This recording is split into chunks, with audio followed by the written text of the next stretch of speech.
Au cours de près de 2000 ans qui se sont écoulés depuis sa première utilisation, le mot chrétien a revêtu de nombreuses significations.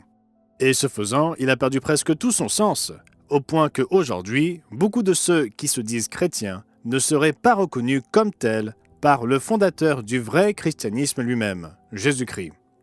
Qu'en est-il de vous et moi? Lorsque Jésus nous regarde, voit-il quelqu'un qui revendique son nom, mais qui ne le suit pas réellement tel un disciple? Si vous avez le courage de vous poser cette question, d'y répondre dans l'intégrité et l'humilité, cela pourrait changer complètement votre vie. Rejoignez-nous pour cette émission du Monde de demain et réfléchissez à la question suivante: Jésus vous qualifierait-il de chrétien?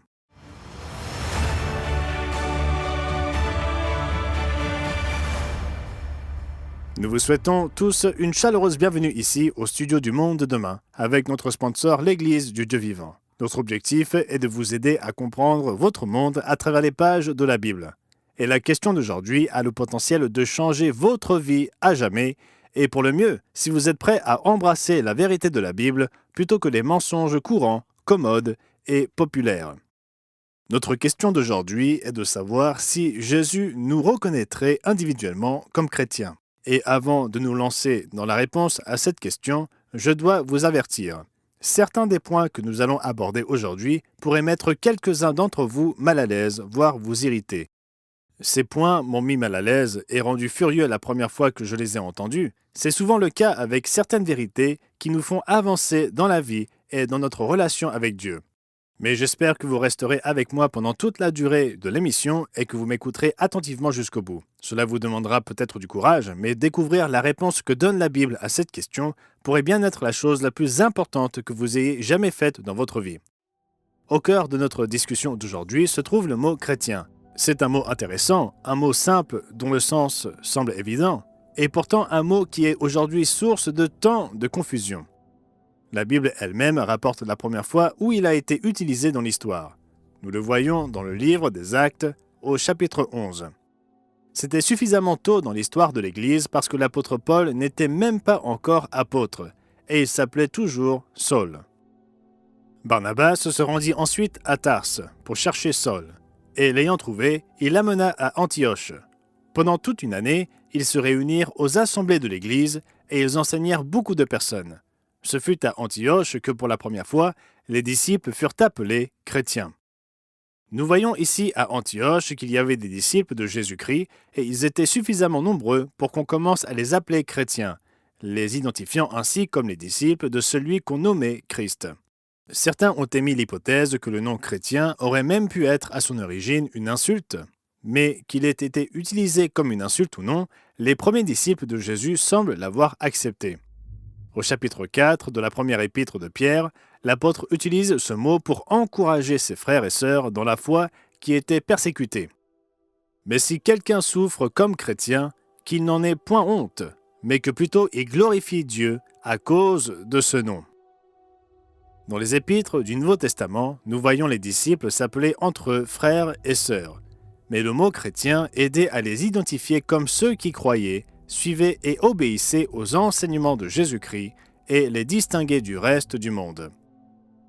Cependant, cela remonte à fort longtemps et les choses ont beaucoup changé depuis lors. Parmi les 2 milliards de personnes sur Terre qui se disent chrétiennes, il existe un nombre infini de doctrines différentes, de pratiques différentes, de traditions différentes, de croyances différentes sur la création, de compréhensions différentes des prophéties, de croyances différentes sur l'au-delà, de croyances différentes sur ce qu'est Dieu et sur le but de l'homme, et même de compréhensions différentes quant à l'identité et la nature réelle de Jésus-Christ. La liste est interminable.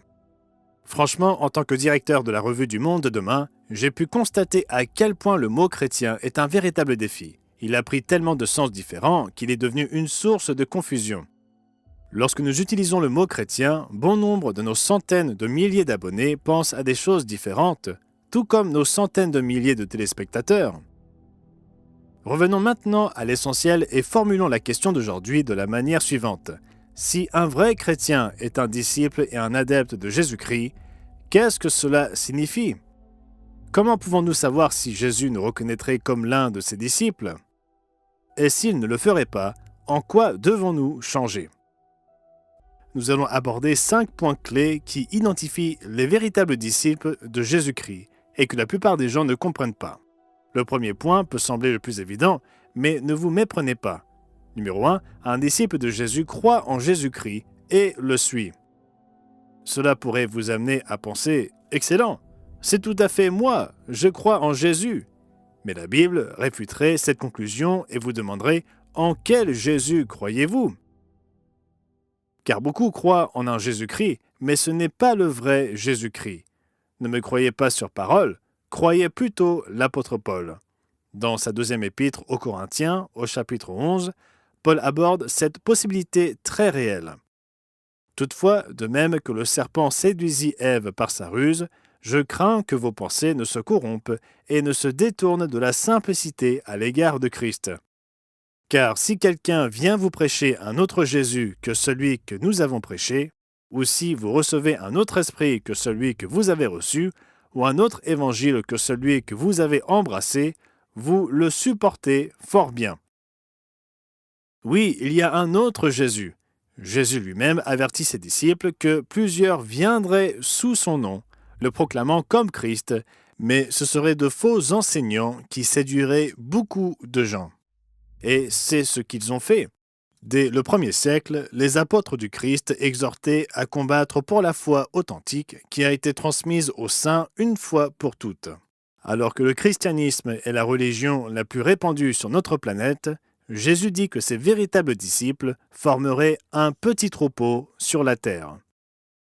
En effet, lorsqu'on lui a demandé si beaucoup ou peu le suivraient vraiment, Jésus répondit par un avertissement que nous devrions tous prendre au sérieux. Luttez pour entrer par la porte étroite, car beaucoup, je vous le dis, chercheront à entrer et ne pourront pas. Dès que le maître de la maison se sera levé et aura fermé la porte, et que vous vous serez mis à vous tenir dehors et à heurter à la porte en disant « Seigneur, ouvre-nous » et que répondant, il vous dira « Je ne vous connais pas, ni ne sais d'où vous êtes ». Alors vous vous mettrez à dire « Nous avons mangé et bu en ta présence, et tu as enseigné dans nos rues ». Et il dira « Je vous dis, je ne vous connais pas, ni ne sais d'où vous êtes. Retirez-vous de moi, vous tous, ouvriers d'iniquité. » Jésus nous met en garde contre le fait de tenir pour acquis qu'il nous connaît. Beaucoup pensent connaître Jésus-Christ, mais le Jésus qu'ils suivent est, selon les mots de Paul, un autre Jésus. Alors comment savoir si nous suivons le vrai Jésus ? Les points suivants nous éclaireront. Par exemple, point numéro 2, un disciple de Jésus se repent de ses péchés. Tel que je suis est l'un des hymnes chrétiens en anglais les plus populaires de l'histoire. Et pourtant, c'est aussi un mensonge. L'une des toutes premières étapes à franchir pour devenir un disciple de Jésus-Christ est de se repentir de ses péchés, c'est-à-dire de se détourner de la désobéissance à Dieu et de commencer à lui obéir. Le chapitre 1 de l'Évangile selon Marc relate le début du ministère terrestre de Jésus. Voyons cela par nous-mêmes dans Marc chapitre 1, versets 14 et 15. Après que Jean eut été livré, Jésus alla dans la Galilée prêchant l'Évangile de Dieu. Il disait « Le temps est accompli et le royaume de Dieu est proche. Repentez-vous et croyez à la bonne nouvelle. » La repentance et le renoncement au péché sont fondamentaux pour être un véritable disciple de Jésus-Christ, à tel point que la nécessité de se repentir a été soulignée dans le tout premier sermon de l'Église fondé par Jésus. Nous pouvons le lire dans Actes chapitre 2. Nous y voyons qu'après avoir été convaincus par le sermon de Pierre de leur culpabilité de la mort du Messie, les gens sont exhortés à agir. Après avoir entendu ce discours, ils eurent le cœur vivement touché, et ils dirent à Pierre et aux autres apôtres « Hommes, frères, que ferons-nous » Pierre leur dit « Repentez-vous, et que chacun de vous soit baptisé au nom de Jésus-Christ, pour le pardon de vos péchés, et vous recevrez le don du Saint-Esprit. » J'ai pourtant entendu certains prédicateurs se disant chrétiens affirmer que la repentance ne concernait que les Juifs et n'était jamais exigée des non-Juifs. Eh bien, disons simplement que ces prédicateurs ont dû acheter une Bible défectueuse, car de telles affirmations sont de pure ineptie. Par comparaison, regardez la déclaration de Paul au roi Agrippa dans Actes 26, versets 19 et 20. En conséquence, roi Agrippa, je n'ai point résisté à la vision céleste, à ceux de Damas d'abord, puis à Jérusalem, dans toute la Judée, et chez les païens, j'ai prêché la repentance et la conversion à Dieu, avec la pratique d'œuvres dignes de la repentance. Paul, à Athènes, déclara aux Grecs réunis que Dieu ordonne maintenant aux hommes que tous, en tout lieu, ils se repentent. Loin de dire que nous venons à Christ tel que nous sommes, comme le dit cet ancien cantique, être disciple exige de se repentir de nos péchés, une nécessité pour quiconque veut être un véritable disciple de Christ. Mais qu'est-ce que le péché au juste ? La plupart des gens ne connaissent pas la définition la plus élémentaire du péché, même si elle figure dans la Bible sous leurs yeux. Examinons-la dans 1 Jean 3 et au verset 4. Nous lisons ceci dans la version Nouvelle Édition de Genève. Quiconque pratique le péché transgresse la loi, et le péché est la transgression de la loi. La version Darby traduit ce verset comme suit. Quiconque pratique le péché pratique aussi l'iniquité, et le péché est l'iniquité. Cela nous amène au point suivant concernant le fait d'être un véritable disciple de Jésus-Christ. Un vrai disciple respecte les commandements de Dieu. De nombreux enseignants se disant chrétiens vous diront exactement le contraire, affirmant que le respect de la loi et des commandements de Dieu ne sont pas exigés des chrétiens, mais si vous voulez être un véritable disciple de Jésus-Christ, ignorez ces enseignants et écoutez Jésus. Dans Matthieu 19, nous lisons l'histoire d'un jeune homme riche qui vint trouver Jésus et lui demanda ce qu'il devait faire pour avoir la vie éternelle. La réponse de Jésus fut simple. Si tu veux entrer dans la vie, observe les commandements. Le jeune homme lui demanda ensuite lesquels, et Jésus énuméra plusieurs des 10 commandements. Beaucoup aiment présenter l'obéissance aux commandements comme quelque chose d'étranger au christianisme. Ils affirment qu'il suffit de croire, et ils choisissent des versets ici et là pour défendre leurs arguments. Mais tous ces arguments échouent toujours lorsque l'on étudie la parole de Dieu dans son ensemble. Par exemple, quelle importance Jésus accordait-il à l'obéissance ? Lisons nous-mêmes Matthieu chapitre 7, versets 21 à 23. Ceux qui me disent « Seigneur, Seigneur » n'entreront pas tous dans le royaume des cieux, mais seulement celui qui fait la volonté de mon Père qui est dans les cieux. Plusieurs me diront en ce jour-là « Seigneur, Seigneur, n'avons-nous pas prophétisé par ton nom ? N'avons-nous pas chassé des démons par ton nom ? Et n'avons-nous pas fait beaucoup de miracles par ton nom ?»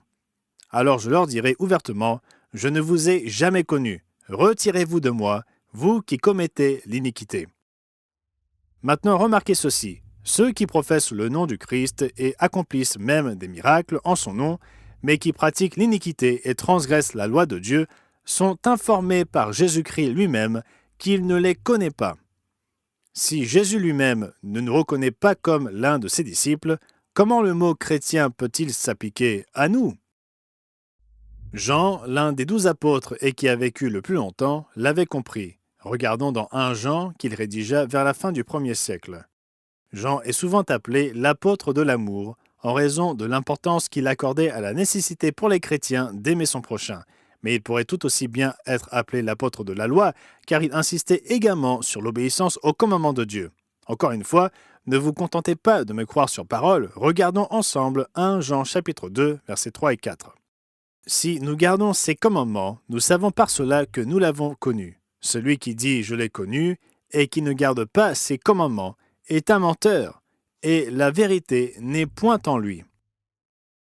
Mes amis, vérifiez cela dans la Bible autant de fois que nécessaire pour le comprendre et l'accepter. Si nous croyons que nous connaissons Jésus et que nous sommes ses disciples, mais que nous ne cherchons pas à respecter les commandements, alors l'apôtre Jean, l'apôtre de l'amour, dit que nous sommes des menteurs. Et ceux qui disent que nous n'avons pas besoin de respecter les commandements pour être chrétiens sont également des menteurs. Ils mentent peut-être par ignorance, mais mentent tout de même. Ce mensonge trouve ses racines dans les doctrines et les traditions des hommes, qui ont perverti la vérité de Dieu pendant près de 2 millénaires. Et cette compréhension nous amène à notre prochain point concernant les vrais disciples. Un disciple de Jésus croit en la Bible plutôt qu'aux traditions des hommes. De nombreuses organisations qui se disent chrétiennes clament haut et fort leur attachement à la parole de Dieu, mais dans la pratique, elles placent sans cesse leurs propres traditions humaines et les décisions de leur concile au-dessus des Écritures. Elles n'observent pas les fêtes bibliques, comme le faisaient Jésus et ses apôtres et l'Église du 1er siècle. Elles célèbrent des fêtes pleines de symboles et de pratiques païennes que Dieu interdit à plusieurs reprises dans sa parole. Elles ne respectent pas le sabbat du 7e jour, le seul jour de la semaine réservé dans les Écritures au repos et au culte, choisissant souvent le lendemain, le dimanche, un jour tiré des pratiques cultuelles païennes et imposé par un décret romain longtemps après la mort des premiers apôtres. Oui, il existe un gouvernement organisé et ordonné dans la vraie Église fondée par Jésus qui persiste aujourd'hui. De nombreux passages le montrent clairement. Le christianisme ne devrait pas être une religion de loups solitaires, dans laquelle chacun interprète la Bible selon ses propres idées. Mais qu'est-ce que Jésus pense des êtres humains qui font prévaloir leur tradition sur la Bible? Voyons sa réponse dans Marc et au chapitre 7. Dans ce passage, s'adressant aux pharisiens qui utilisaient leur autorité légitime pour supplanter la parole de Dieu par leur tradition, Jésus eut des mots sévères. Jésus leur répondit, « Hypocrite, Ésaïe a bien prophétisé sur vous, ainsi qu'il est écrit, « Ce peuple m'honore des lèvres, mais son cœur est éloigné de moi. C'est en vain qu'il m'honore, en donnant des préceptes qui sont des commandements d'hommes. » Au verset 9, il poursuit sa réprimande et leur dit encore, « Vous rejetez fort bien le commandement de Dieu pour garder votre tradition. » Non, Jésus ne s'intéresse pas aux arguments sophistiqués et aux traditions théologiques que diverses confessions utilisent pour justifier leurs idoles dans leurs édifices religieux, enfreignant le premier et le troisième commandement, ni leurs réunions dominicales au lieu du sabbat hebdomadaire biblique, ni leurs fêtes païennes au lieu des jours saints annuels prescrits dans la Bible. Pour les disciples de Jésus-Christ, la parole de Dieu est précisément cela, la parole de Dieu. Et elle prime sur toutes les traditions qui la contredisent et la rendent sans effet. Le dernier point que nous aborderons aujourd'hui est le suivant, et il est très important. Un disciple de Jésus consacre toute sa vie au Christ. Cela peut sembler évident, mais cela est loin d'être clair pour la plupart de ceux qui se disent chrétiens. Cette exigence imposée aux disciples de Jésus est probablement mieux expliquée par Jésus lui-même, comme la plupart de nos points l'ont été. Nous pouvons lire son explication dans Luc chapitre 14. Nous n'avons pas beaucoup de temps, mais examinons ensemble certaines parties de ce passage. Nous pouvons commencer au verset 26. « Si quelqu'un vient à moi, sans me préférer à son père, à sa mère, à sa femme, à ses enfants, à ses frères et à ses sœurs, et même à sa propre vie, il ne peut être mon disciple. » À ce sujet, ne vous méprenez pas, Jésus ne dit pas que vous devez négliger votre famille. Si c'était le cas, il se contredirait lui-même, car il dit aussi de s'aimer les uns les autres et de respecter le commandement d'honorer son père et sa mère. Il parle plutôt de l'aimer lui, plus qu'eux. Il doit passer en premier dans la vie de ses disciples avant leurs propres parents, frères et sœurs, conjoints ou enfants, oui, même avant leur propre vie. Notez bien ces paroles, il ne dit pas simplement que cette priorité est une bonne idée, il dit littéralement que celui qui ne le met pas au-dessus de tout ne peut être son disciple. Cela signifie que si, pour suivre Jésus, nous repentir de nos péchés, commencer à obéir aux commandements de Dieu et à vivre selon la Bible, implique d'aller à l'encontre des souhaits de nos amis, de nos collègues et de notre famille, alors c'est ce que nous devons faire. Même si cela nous coûte la vie, Jésus attend de nous précisément cela, que nous renoncions à notre vie.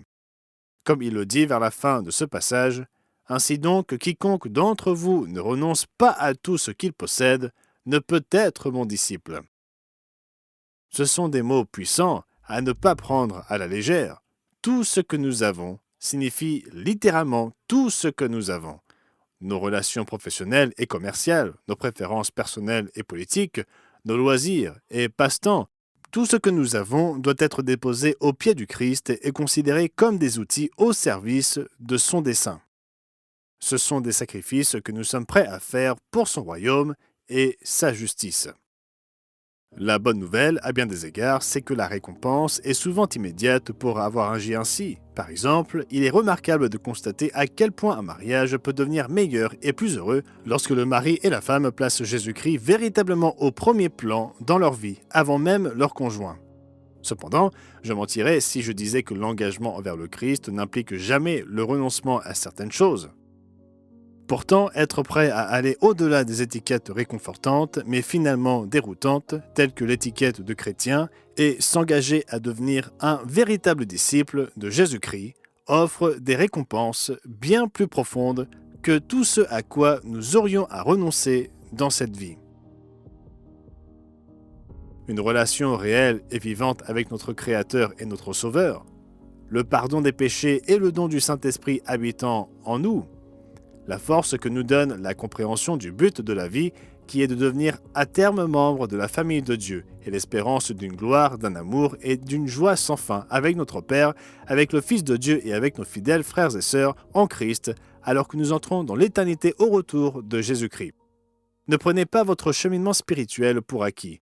Nous vous avons aidé à entamer de vous-même le processus de cette découverte, mais vous devez de saisir l'offre gratuite d'aujourd'hui « Qu'est-ce qu'un vrai chrétien ?» pour approfondir votre réflexion. J'espère que vous le ferez.